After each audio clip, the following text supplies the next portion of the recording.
for the MBR cleaning. It depends on the performance of the MBR.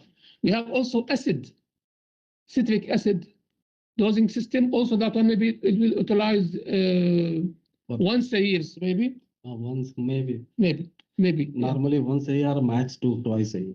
Yeah, we have also chemical polymer system, because for the sludge dewatering, we need to add polymer for more thickening.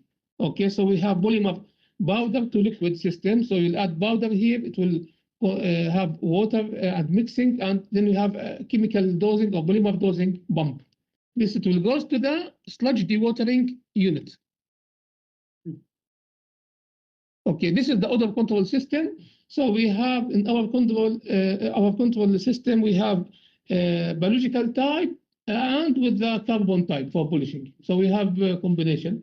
Okay, and we have also like 2 streams that in case if anyone, it's designed for 2 into 50%. 50%. Yeah. Biotically, followed by 100% activated carbon. Yeah. 2 into 50% in case one is in the offline, it can at least take for certain time. And carbon will take care. Then carbon will take care. Then carbon will take care. Instead of putting one working, one standby, also optimization, we put 2 into 50% for biotically.